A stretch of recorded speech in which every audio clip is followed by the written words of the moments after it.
네, 이번에는 WTO 본부가 있는 스위스 제네바로 가보겠습니다. WTO 일반 이사회가 내일부터 일본의 수출 규제를 정식 안건으로 다루는데요.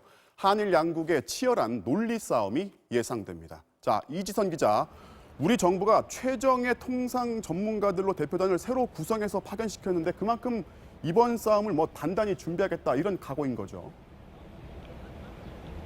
네, 제네바 WTO 본부에 와 있습니다. 내일 이곳에서는 164개 회원국 대표들이 모여서 중요 현안을 논의하는 일반 이사회가 열립니다. 일반 이사회는 WTO의 최고 결정기구라고 할 수 있는데요. 한국에 대한 일본의 수출 규제 이 안건은 총 14개 안건 가운데 11번째로 상정돼 있습니다.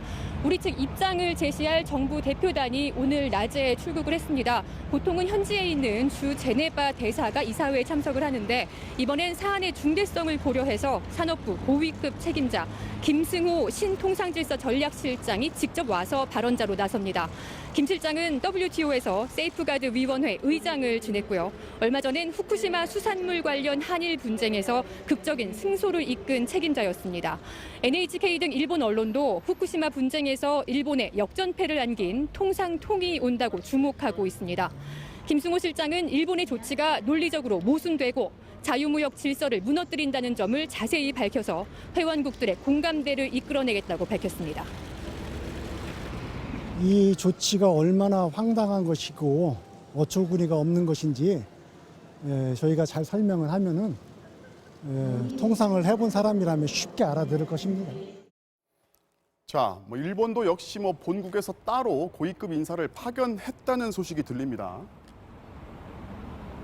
그렇습니다. 일본 역시 주 제네바 대사가 아닌 본국의 고위급 인사를 출발시켰습니다. 일본 외무성의 야마가미 신고 경제국장이 직접 참석해서 반론을 펼칠 예정인데요.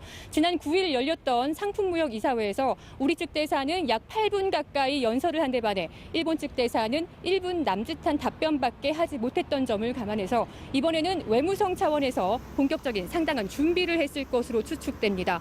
일본 이사회는 결론을 내는 자리는 아닙니다. 하지만 일본 수출 규제 조치의 부당성과 그 심각성을 회원국들에게 인식시켜서 우리 쪽에 우호적인 국제 여론을 만들어낼 수 있는 중요한 기회입니다.